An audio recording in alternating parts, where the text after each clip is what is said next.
Эки тизген бир жылыбызды колго алып жаткан жаңы бийликтин ишине ийгиликтерди каалайм. Садым Догозович, өзгөчө сизге Кудайым күч-кубат берсин, ийгиликтер болсун.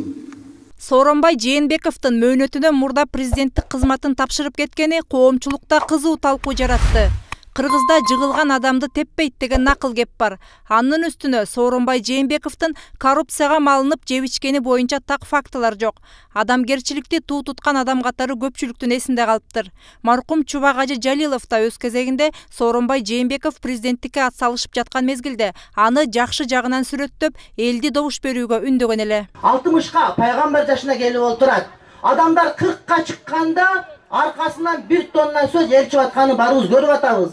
Жептир, антиптир, минтиптир деп. Бирок 60-ка чыкканга чейин бир сөз азыр уккан жерибиз жок. Азыр угулуп аткан заман. Эгерде бирөөнү аяп ачыла турган болсо, бүгүн ачыла турган заманда дагы эч кандай сөз чыкпастан туруп атат. Мынан ушун өзүнө ганиме. Сооронбай Жээнбековдун адам катары жакшы сапаттары басымдуулук кылаарын эч ким тана албайт. Бирок жакшы адам деген кесип да, кызмат да жок. Саясатка келген соң лидерлик жана саясий эрк сыяктуу башка сапаттар талап кылынат.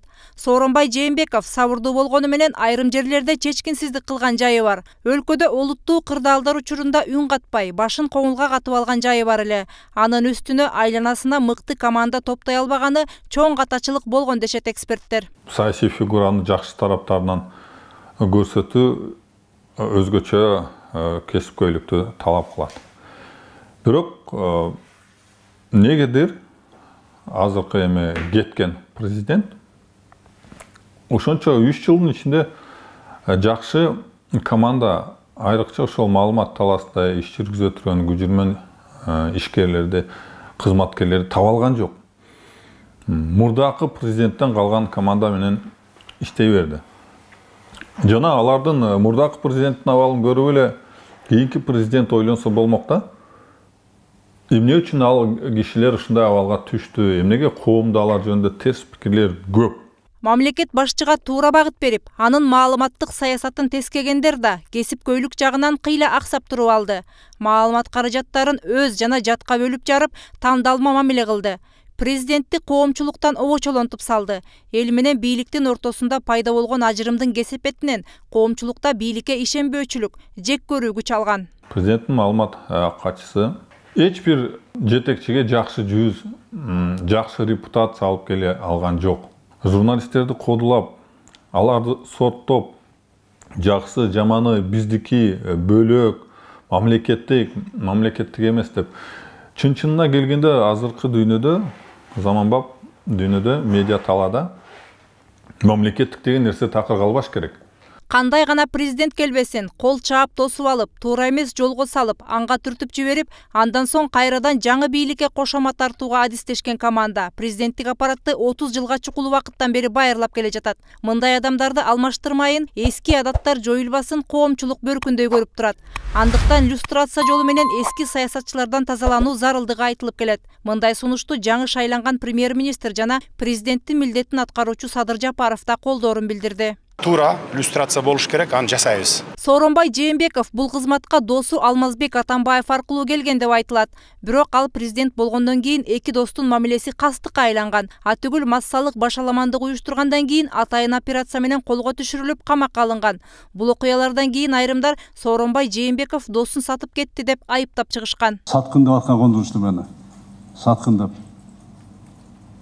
Саткын Жээнбеков сатып кетти деп. Мен bir топтун же bir адамдын кызыкчылыгын коргоюм деп элге убада берген эмесмин. Мен элдин кызыкчылыгын коргоюм деп убада бергенмин. Мени bir топтун же bir адамдын кызыкчылыгын коргобойду сактын десе десsin. Кудайым мени ушу жалпы элибиздин, кыргызстандардын, кыргыз мамлекетинин кызыкчылыгын саткандан Кудай сактасын мени. Сооронбай Жээнбековдун отставкасына өбөлгө түзгөн дагы бир жагдай катары Акылбек Жапаров фракция лидерлеринин мамлекет башчы менен жашыруун сүйлөшкөнүн атап өттү. Мындай адаттарын депутаттар Садыр Жапаров келгенде да карматканы сынга кабылган. 3 жылдан кийин президент отставкага кете турган өбөлгөнү силер түздүңөр. Жигиттер, бийликтин баары силерде. 6 лидер фракция президентке кирип жетөңөр чечкиле десек, чечпей баш тартып жүрүп, азыр биздин башыбызды каяка да айланып кантасыңар. Акылдашасызбы канат кедей каныш, баары менен акылдашыңыз бул жерде. 120 депутат менен тең. Нормально жакшынакай жолго түшөйлү. Кайра бөлүнө калбай. Процедура боюнча эле айтып атам мен.